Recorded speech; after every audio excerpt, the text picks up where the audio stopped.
Happy Wednesday, everybody. Welcome aboard. Man, this week is flying, isn't it? I realized today that it was Wednesday. At some point. I can't tell you exactly when, but it sprang upon me in such a fashion. I was shocked. Tonight, we're just in Isaiah 23. Yes, I'm going to use supporting scripture. I said that the other day, and then they're like, no, you were in like 4 or 5 books. So I'm on to you. But I am going to break a rule to a degree because I'm going to have 2 supporting scriptures out of the same chapter in the same book of all books, Leviticus. So, yeah. Well, I think it's interesting that God gives them a promise of, as he speaks to Israel, hey, if you do these things, I'm going to get you. And then they do these things, and he's going to get them. All right? So we'll start with 3 points tonight. Not one of the points, but I hope your week's going well for those of you that have been under the weather. And I know it's kind of going around. Take care of yourself. There are things out there that can help. They really can. I'm not going to put on a peptide commercial. I get no money for it, but I will espouse the benefits thereof, and we'll see what happens. But nonetheless, you can always ask me Sunday. Be happy to tell you about it. Anyway, point 1 tonight. The elevation of self is the path to ruin. Oh, Isaiah 23, the title is The Proud Always Fall. All right? Point 1, the elevation of self is the path to ruin. I think it's delusional to elevate oneself. I mean, yes, you can improve yourself, you can do great, you can climb the ladder, you can go through the ranks, whatever else. And we'll see for Tyre, T-Y-R-E. Some pronounce it Tyree. We won't tonight. I used to, but we won't tonight. But Tyre was an island port city. I mean, it had 2 ports, one on the north and one on the south, and everybody was coming there. And I mean, these guys were making money hand over fist. They were building countries, making countries rich. They were being enriched. And all the while, they had no time for God and no consideration for the things that were right and good. And as God kind of knocks them off their pedestal, and in fact, we may go into it a little, but they faced an assault from a minimum of 3 kings, and lasting through till Nebuchadnezzar II, who did a 12-year siege against them and could not overthrow them. And tonight, the chapter kind of speaks of all of them, because ultimately there's a destruction that comes, and that's in July of 332 BC with Alexander the Great. And so he destroys the city on the mainland of what would be Lebanon, and then builds a land bridge out to this place, and that's how he ultimately overthrows them. Wild. I mean, I looked up some pictures just for fun, and you could still see rubble and everything else. I mean, this was no joke. So, but the elevation of self is pretty delusional. You can get better at certain things, but if your character doesn't grow with you, you will eventually fall short. And it just happens again and again. I see it in lives of people that have had, positions of power all the way from, pastors, police chiefs, and on up. If you are not stepping into what God is calling you to do faithfully, like not just half-heartedly, to faithfully do it, typically not only will there be missteps, but there will be falls. It is true. People make mistakes. There are mistakes, however, that can be avoided. We know the things that we ought not to do. All right, we know them. We have to work real hard to rationalize it away. And when we're doing things we shouldn't, it's because there's a psychotic thrill to it. It's just strange. It's delusional. Point 2 tonight is bad alliances lead to bad outcomes. And that's actually where we'll get into the meat of things in verses 1 through 14.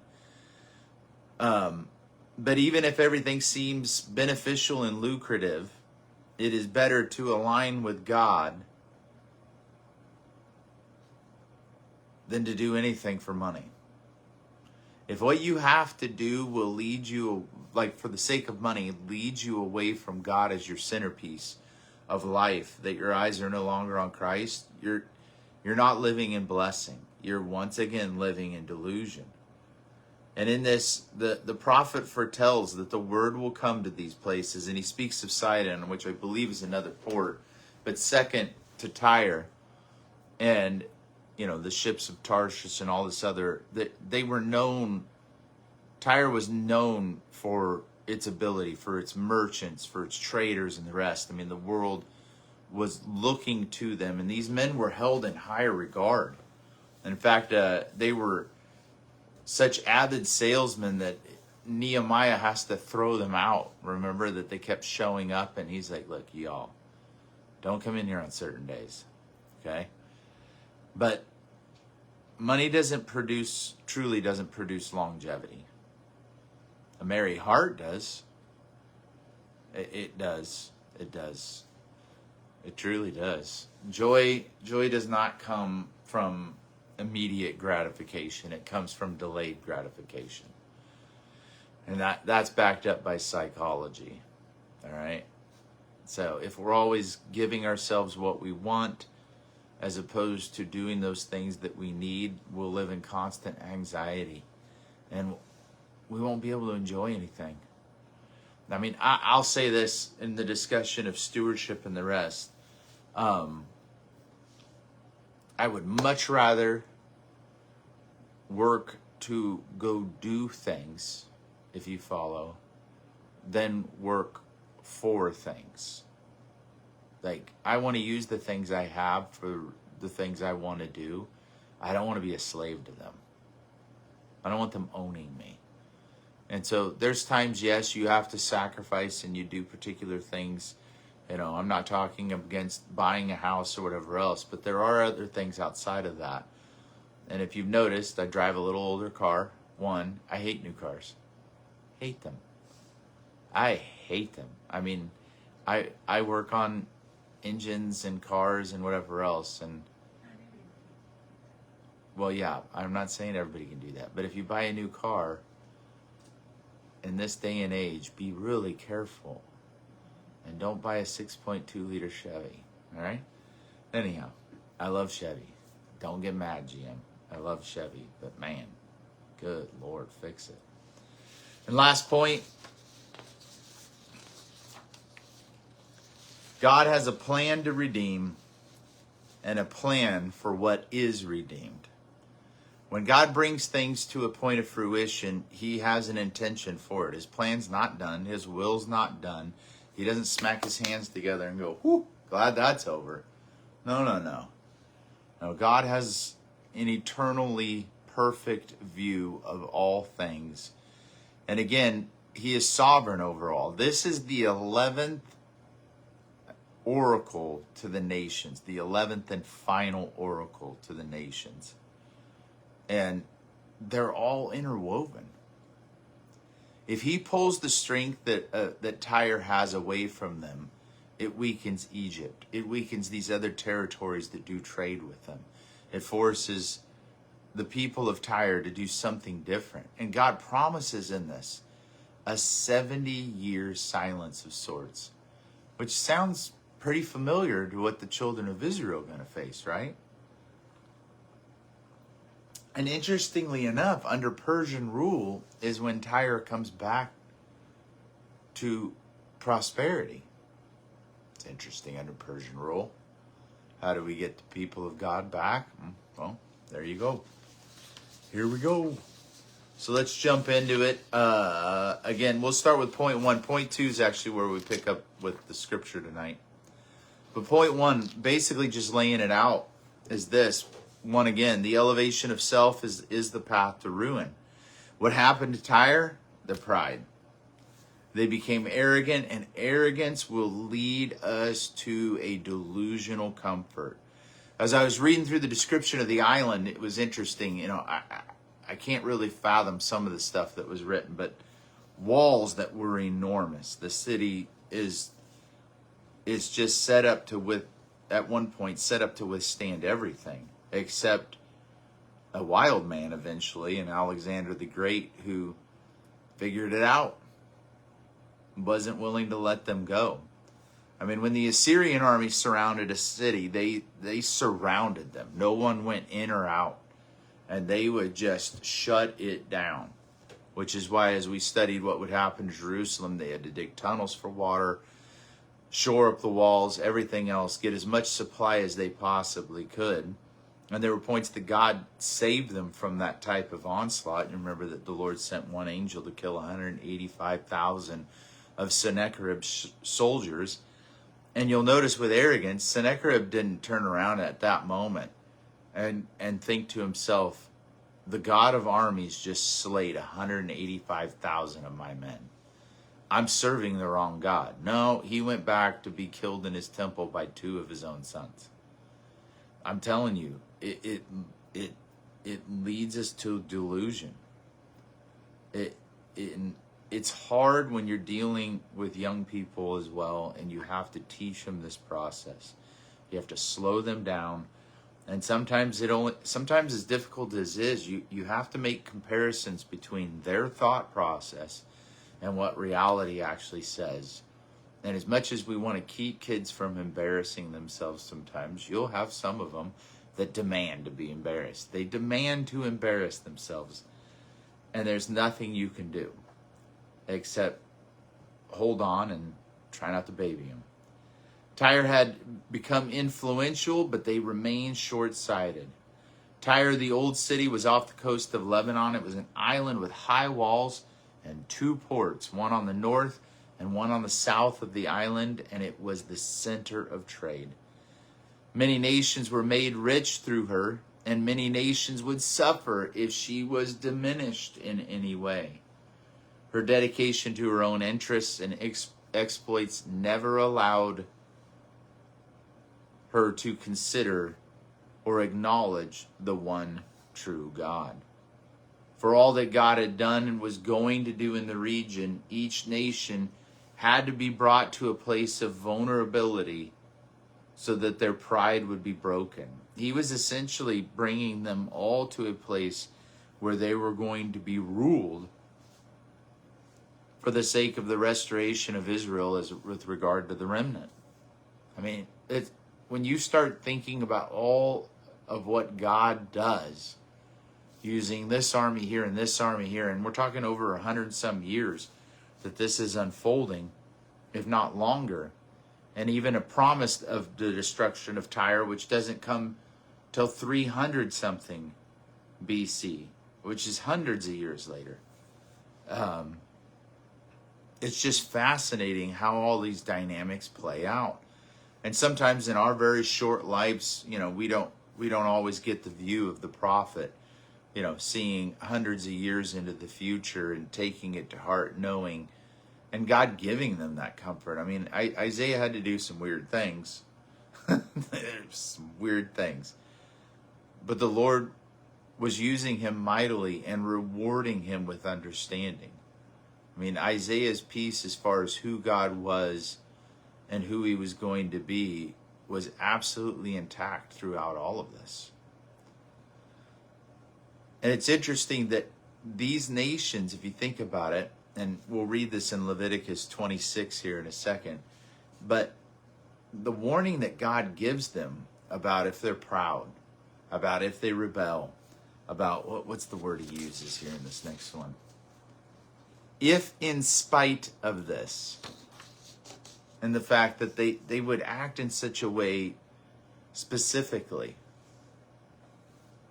And so they begin to turn away from God for the sake of their own pleasures and appetites, to the point that God already told them that if they walk out from under his covering, he's going to withhold rain. So what do? They sacrifice their children to a different God. It's insane. It's literally insane. If you think about it, it's insane. You have in your history an understanding through the Torah what exactly God had said if you are disobedient. And so when you're disobedient and bad things start happening, you become increasingly disobedient. Man, something's wrong with us. That's wild. That's wild. Tyre was assaulted by 3 different kings. Like I told you, I think it's Nebuchadnezzar II. It was a 12-year onslaught against them, who could not overthrow it, but it was weakened at times. Trade was at points, because of these things, steered away. Nations around them suffered. These other kings would funnel kind of what would come in trade normally to Tyre to themselves. So, but in July of 332 BC, Alexander the Great conquered it by building, as I said earlier, a land bridge from the mainland to the island. It is believed that all of these assaults and ultimately the conquering of the island are referenced in the chapter we're studying tonight. And again, this is the last of 11 oracles against the nation, in which God is declaring his supremacy and his sovereignty over all. He was going to bring upon Tyre a period of 70 years of silence. And in this, you find this interlinking, obviously, with what the children of Israel were about to suffer. And so God was using these foreign kings and these foreign lands to come in and essentially humble and clean house, even though later he would turn around and humble them. The Assyrians go down, the Babylonians go down, the Persians come in, and then after that, and on it goes. And you see the hand of God, which was a sign of judgment if his hand was over something in that fashion, working to bring about the ultimate plan, which was to call all man unto himself and to redeem them. And I fear at times, just as Israel did, and I talked about this, this Zionistic theology they had, where they went from believing that God was their God to the fact that somehow the roles became reversed and God owed them something. And so no matter what they did, God was supposed to take care of them. And he had already promised that that was not the case. Let's read it here. Leviticus 26:14 through 20. But if you do not listen to me and carry out all of these commands, and if you reject my decrees and abhor my laws and fail to carry out all my commands and so violate my covenant, then I will do this to you. I will bring on you sudden terror, wasting disease and fever that will destroy your sight and sap your energy. You will plant seed in vain because your enemies will eat it. I will set my face against you so that you will be defeated by your enemies. Those who hate you will rule over you. You will flee even when no one is pursuing you. If after all this you will not listen to me, I will punish you for your sins 7 times over. I will break down your stubborn pride and make the sky above you like iron, and the ground beneath you like bronze. Your strength will be spent in vain because your soil will not yield its crops, nor will the trees of your land yield their fruit. Isn't that what we've been reading in Isaiah? Isn't that what has been happening? That for all their efforts, even the lands around them, even Edom, would not see the benefit of such. That the Lord was very much in charge of all of this. And so they're turning to these foreign gods who have no authority or power. They're involved in demonic practices. They're sacrificing their children. They're sacrificing humans. They're doing horrible things that are just immoral beyond belief. And somehow this is going to be redemptive of any sort. And so instead of obeying God, they begin to tear their society to pieces because God won't do what they want. I'm telling y'all, this boils down to a battle of wills, like children. You deal with a battle. You deal with a willful child. You have to be reasoned, but you got to be consistent.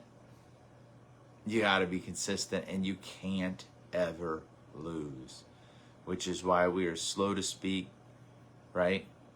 Slow to anger, slow to speak, quick to listen. But there comes a point when you have to, if you will, execute the plan.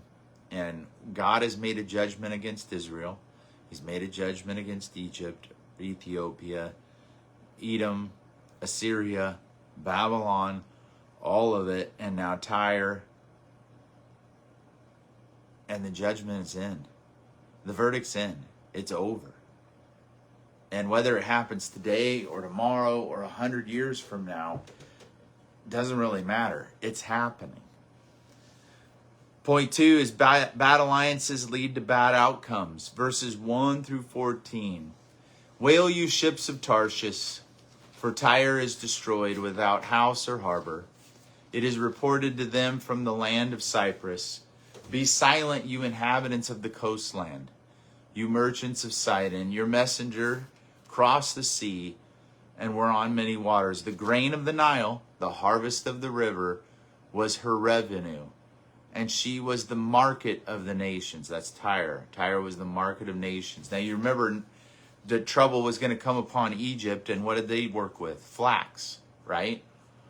So the Nile was going to dry up. The harvests were going to dry up. There were going to be no fish. All of this stuff is unfolding. What does Tyre get in trouble for trying to deal in Israel on the wrong days or in Jerusalem? Fish. You know, they were catching their own, but that was what Egypt was doing. And Egypt dealt in flax. They make clothes out of it. They make rope out of it. Any number of things. Be ashamed, Sidon, for the sea speaks. The stronghold of the sea, saying, I have neither been in labor nor giving birth. I have neither brought up young men nor raised virgins. When the report reaches Egypt, they will be in anguish. Like that translates like massive pain. Okay? Why? Because the report of Tyre, they know what it means. Pass over to Tarshish. Wail, you inhabitants of the coastlands. Is this your jubilant city, whose origin is from antiquity, whose feet used to bring her to colonize distant places? So let's sum that up. Messengers are going to go to multiple places. They're going to speak to countries, cities, any number of things that were involved, and they're going to tell of the fall of Tyre. And here's what's interesting in verse 4. To a degree, it references the fact that Tyre was doing things that nobody else could do, and that nobody else had brought up anybody else to fill the shoes of those that were doing it. Which I think leads to a great question for us, right? As it relates to our lineage. Are we raising people to fill our shoes? Are our children going to know how to work? Are they going to know what to do in the real world? And more importantly, are they going to do the work of the kingdom that needs to be done? Verse 8, who has planned this against Tyre? The bestower of crowns, whose merchants were princes, whose traders were the honored of the earth. That's how highly regarded these men were. Who's planned this? Verse 9. The Lord of armies has planned it. To defile the pride of all beauty, to despise all the honored of the earth. Overthrow your land like the Nile, you daughter of Tarshish. There is no more restraint. Okay, so we're going to deal with a transition here soon. He has stretched his hand out over the sea. He has made the kingdoms tremble. The Lord has given a command concerning Canaan to demolish its strongholds. Now, when it uses the word Canaan, it's a perspective of another nation, because some nations refer to the entire area. I believe Egypt did. Yeah, that entire area is Canaan. Verse 12, he said, you shall not be jubilant anymore, you crushed virgin, daughter of Sidon. Arise, pass over to Cyprus. Even there you will find no rest. In essence, there is, once again, we're discussing an area, a region that will find no peace anywhere they go. What is coming is absolute. There is no confusion about what has been foretold. And how it exactly unfolds, time tells. But when you're talking about 3 separate assaults and then ultimately your destruction in 332, it is clear that God had intended to do exactly what he said. He just didn't do it on a timeline I think that most of us would be comfortable with, because we would die before we see it. And this is the part about having a kingdom perspective. It would be difficult to live in this era, if you will, as a righteous individual within Jerusalem. Your heart would constantly be torn at. And there were other righteous men in Jerusalem as well. There were other prophets that were speaking. But you just didn't have leadership from the top. And not speaking of God, but speaking of man, that was willing to tear down the idols and take everything out. They were more concerned about getting along and doing business than they were about doing the things that were right and good. And when I look around the world right now, I can't tell you that I fully understand every aspect of what we are dealing with in our nation. But when we're talking about victims of crimes in the halls of Congress and we begin to discuss the stock market, my mind kind of explodes. Maybe there's a greater plan. I hope there is. Man. But at this point, I haven't yet seen it. Just telling you where it is. And my mind, I like to analyze things. I don't always just run around analyzing. I think about things as I pray and go through my day. But we're dealing with some significant issues and people that have been put in positions of power that are named in documents you never want to be named in. Not good. So I don't know which end of the dog or the tiger we're dealing with right now, but we shall see. We shall see. Verse 12, verse 13. Behold, the land of Canaan, this is the people that did not exist. Assyria allocated it for desert creatures. They erected their siege towers. They stripped its places. They made it ruin. Wail, you ships of Tarshish, for your stronghold is destroyed. So let's jump back up above just a little bit more. When we get to verse 7, is this your jubilant city, whose origin is from antiquity, whose feet used to bring her to colonize distant places?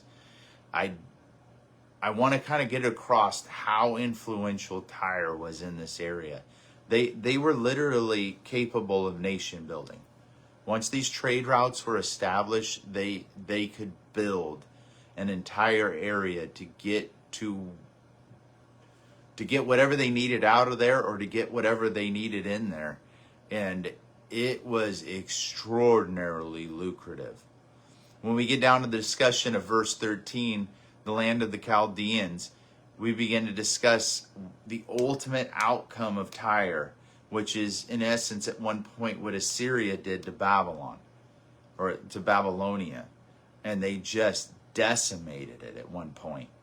And he says the outcome of that conflict for Babylonia will be the same in this for you as it was for Babylonia. That you are going to be decimated. Earlier we talked about the season of silence. And what's interesting in the study of 70 years, we hear that with Jerusalem or with Israel. We hear that again here, that's basically kind of the average life expectancy of a king, was 70 years. So we're talking about transitions in rulership, that things will change within a particular lifetime. So I thought it interesting in all the times I've looked at that and not had a perspective of such in the studying of it. And I've studied others, and it's the first time somebody in the study's gone, hey, yeah, this is the average life expectancy of a royal. I'm like, oh, okay, yeah. So, I mean, it begins to be even more specific as far as how God is working these transitions. I think it's pretty awesome.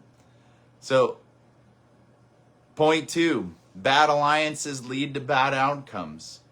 And this is the warning. Even if all seems beneficial and lucrative, it is better to stay with God than to venture out of his blessing or his provision for something as dumb as money. The prophecy tells of Sidon, another prominent, what in the world, dude, this computer, prominent port, would hear of Tyre's destruction and mourn. All who traded with Tyre, who gained wealth from Tyre, or did business with them in any way, would be gripped with sudden grief due to the implication of Tyre's sudden absence from the world stage. Some of these countries detrimentally relied on Tyre, and none had produced the offspring capable of taking up their place or doing the work that they were doing. They were in utter ruin, and I'm talking generational ruin.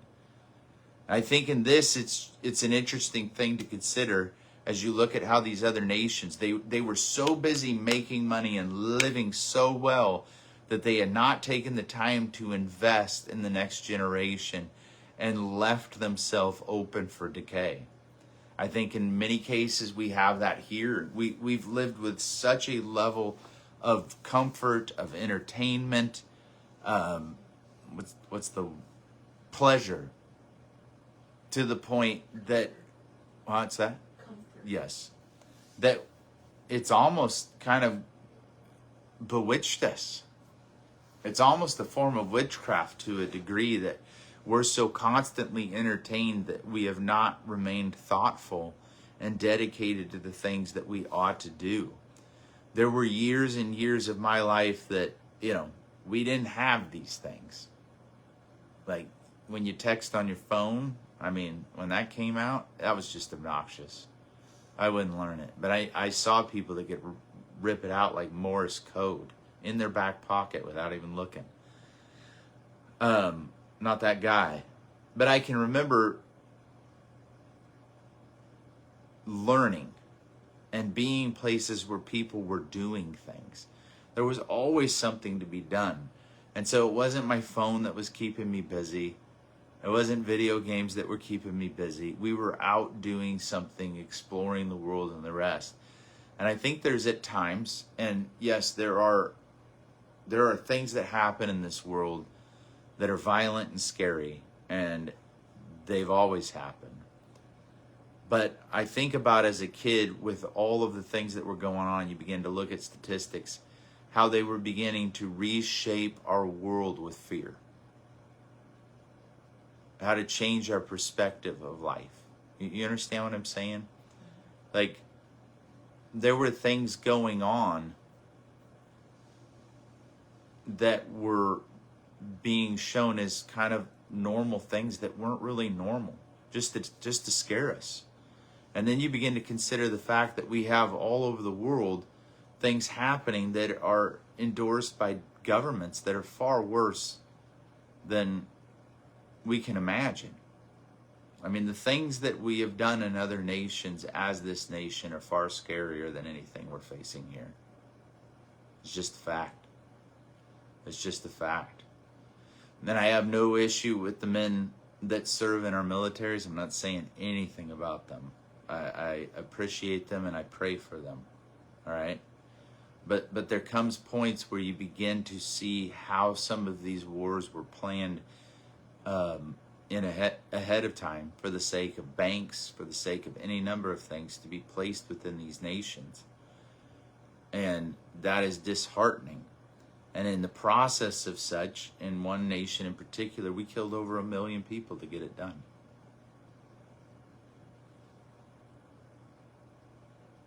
On reports of things that didn't end up being there. So I'm not saying that you shouldn't live with safety in mind. I'm not saying that you shouldn't be aware, always have your head on a swivel. But I think in many ways, just as it was with COVID, they wanted us inside on our computers or our phone and living a smaller life. California's talking about taxing us just to drive our cars. I'm not paying it. I'm just telling you now that this is getting out of control and it's sinful at this point. It's just sinful. But as we're shaping and molding the minds of the next generation, are we raising them up to take our place? Are we teaching them to be dependent on God and independent as people? And in the way we're living, are we being good stewards of what we have? Or is all our time wasted in just getting,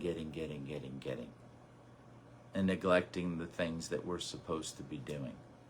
This is what was happening in some of these nations, where because of all the excesses, there was nobody to take the place.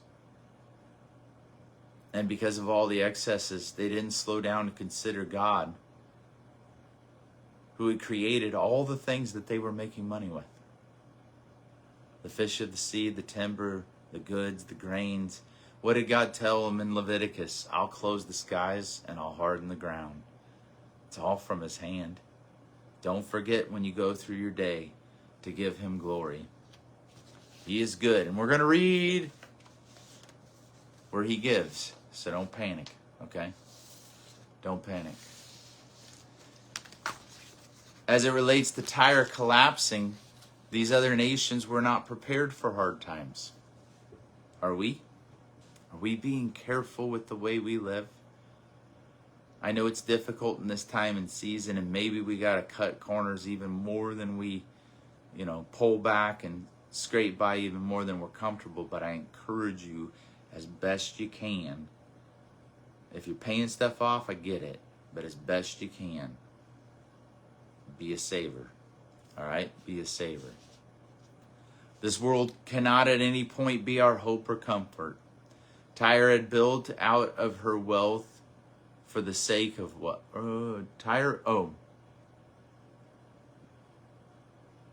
I don't like this computer sometimes. Tyre built, that's what it is. Tyre built out of her wealth for the sake of making more. She was looked to by the nations to be the center of their income. She was now the decider of all such things, and God had declared that he was going to strip her away, not only to humble her, but to humble them as well, and to drive them into grief so that they would wake up. But if she would not adhere to God and give him praise, then her fall was guaranteed. Her destruction was going to be similar to what the Assyrians did to Babylonia, and her fate was sealed. The judgment was in. It was all made clear. Back to Leviticus 26:27-35. How clear did God make it when he told Israel what would happen? Said this, if in spite of this you still do not listen to me, but continue to be hostile toward me, then in my anger I will be hostile toward you, and I myself will punish you for your sins 7 times over.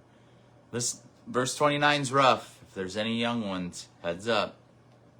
You will eat the flesh of your sons and the flesh of your daughters. I will destroy your high places. This is their foreign gods.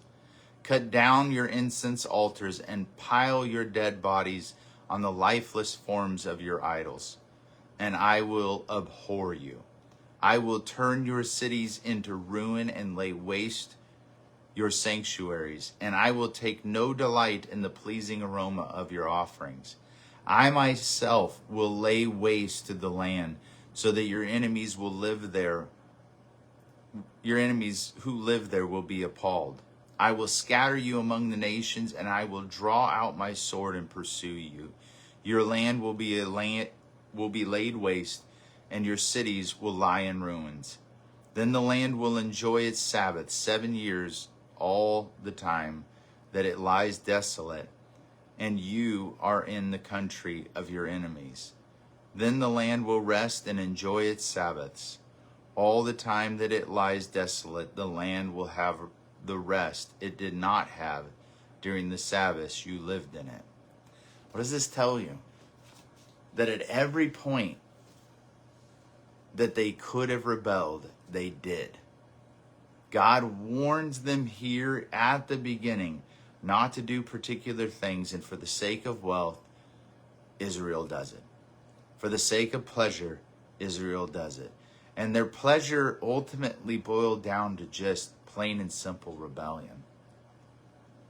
God looks around and he begins to judge all the nations in the same fashion, proving that he's not just the God of Israel, but that he is the God of all nations, and that his promise was for all mankind. I think many times we forget this. Paul talks about this in Romans. That the true Jew is not one outwardly. It's the one who has had their heart circumcised. That's the discussion. And we have been grafted in, and we have been given part of this promise because of the love of Christ. And you'll hear a lot of discussions about anti this and anti that.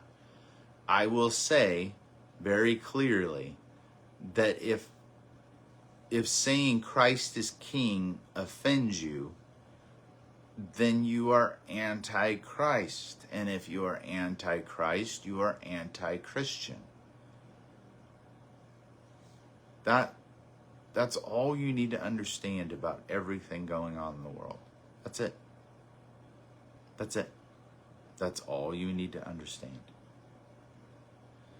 All of these discussions, all the things going on with regard to other belief systems suffering more than anyone else, it's just not true. It's not true. And it's not true on the scale of tens of millions, if not hundreds. So we have had things far worse than some of the stuff that's been reported. Okay? Some of the stuff that's been reported, I don't even believe is accurate anymore. But I do know this. I know that China killed tens of millions. Russia, under the Bolsheviks, killed tens of millions in Russia. And they also killed millions in Ukraine. You have the Armenian genocide, Christians. The Ukrainians, Christians. The Russians, predominantly Christians. The Chinese, predominantly Christians. Predominantly. Tens of millions killed by communism. Totalitarianism. And you say, where do these come from? Marx, Lenin. They all had different names. You can go look it up. So as it relates to this, I don't intend to pull any punches as we go forward because I'm really tired of hearing it. Okay? And at this point in time, if our government cannot survive because we have a list of people who have been predators, then we're not a Christian nation, and I just think we should probably address that. It's time for the church to rise up. It's time to begin to call politicians out. It's time to let it be known that because they are bad stewards, they are in violation of their office. And it is absolutely sinful what they are doing. It's an abomination what they are doing. It's just ridiculous. And these people are being paid to destroy our state, and they're being paid to destroy our country. That's what they want. And so if you look at some of these countries overseas, specifically one that we send a lot of money, they don't let everybody in. They're not a free nation. They're not. But it seems they want to tell us how to do it here. And it's always the opposite of what they're doing.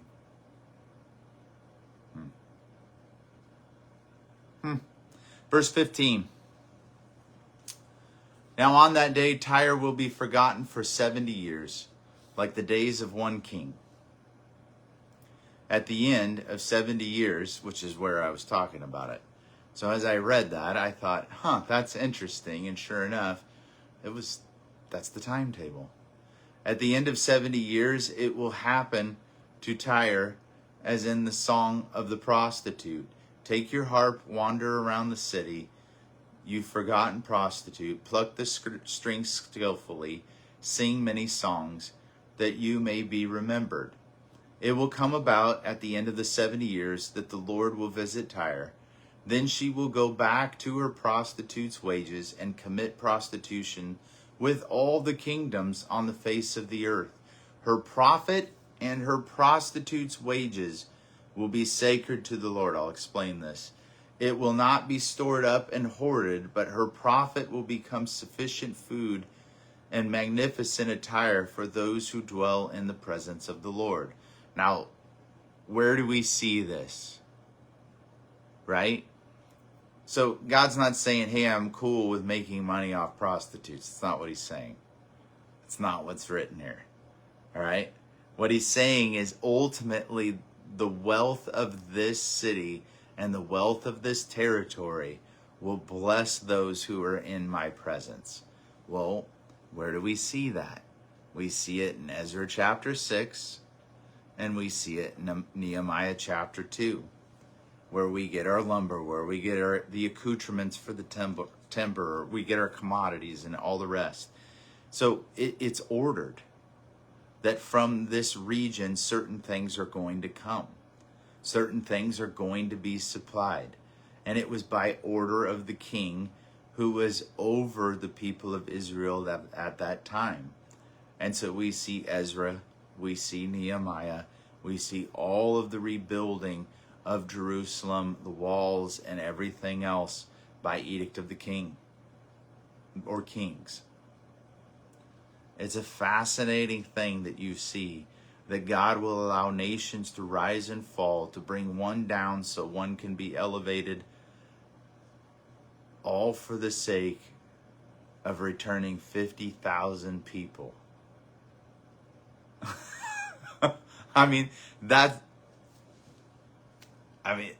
It's just wild when you start thinking about how God worked to bring things back around.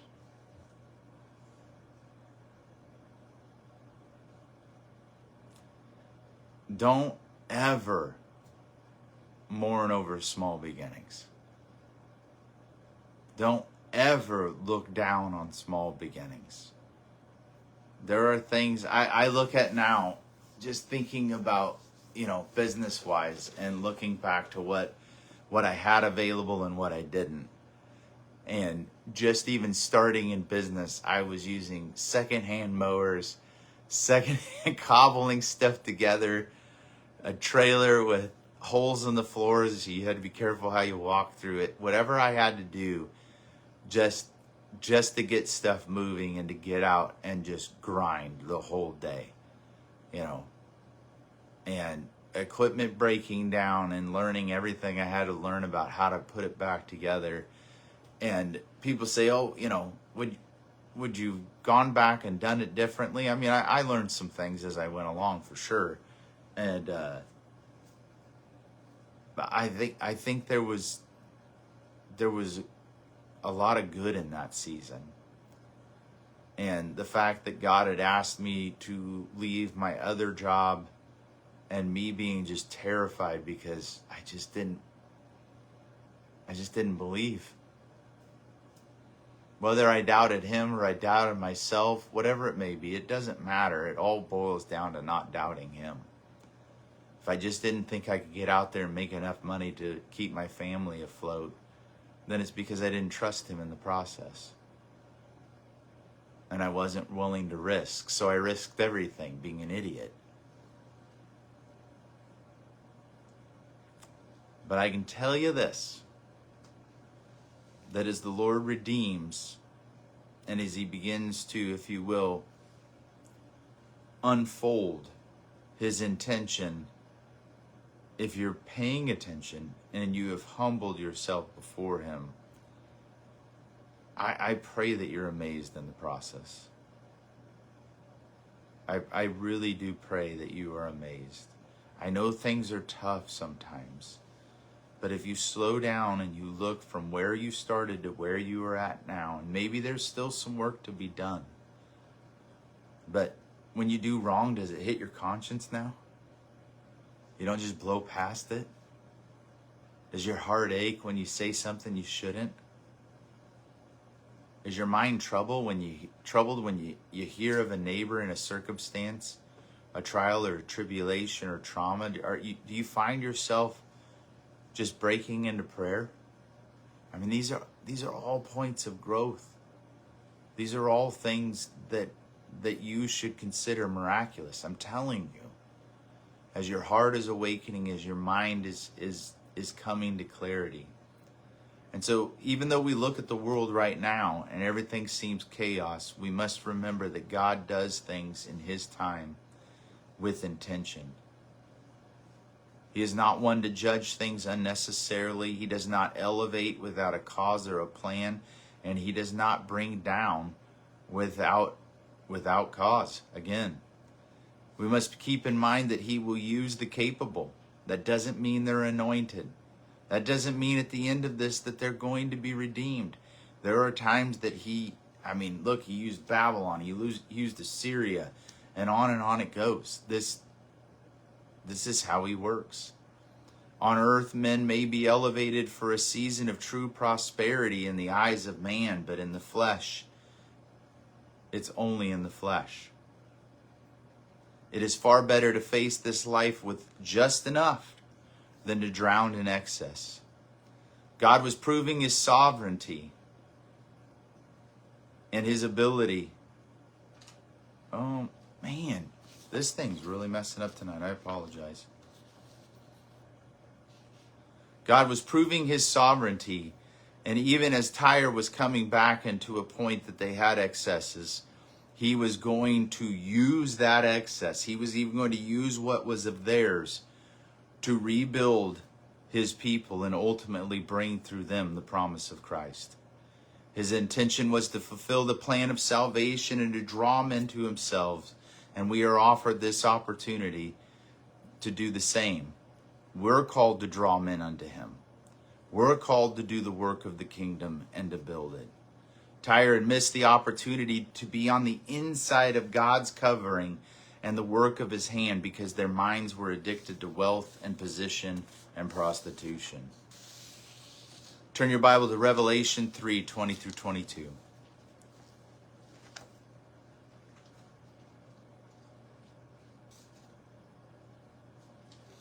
Behold, I stand at the door and knock.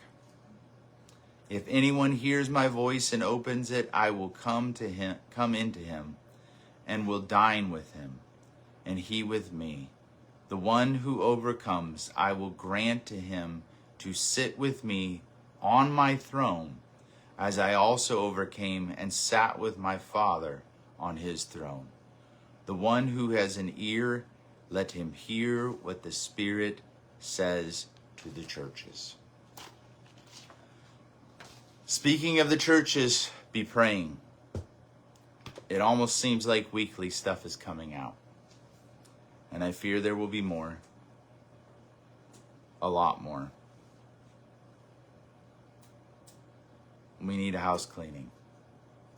And And people need to ask themselves, why do they keep ending up at churches, these massive churches, with men who are basically predators? How does that keep happening, y'all? You know you have issues in your heart that are coming to the surface. Things are bothering you. You see it and you hear it. You know it. You know it. Some men wear it on the outside. Some men, it's clearly there on the inside. But I will say this, just because someone is passive doesn't mean they're not a wolf. A man that will not defend the innocent is a wolf. A man that will get involved in a cover-up is a wolf. They are a wolf. I don't care if they talk soft and they're so cordial and they're so kind and they're so this, and they always have something nice that's what the serpent did to Eve. Wake up. Wake up. You're getting played. I love you. It's the only reason I'm saying it. Anyway, see you Sunday morning, 11:15. Eagles.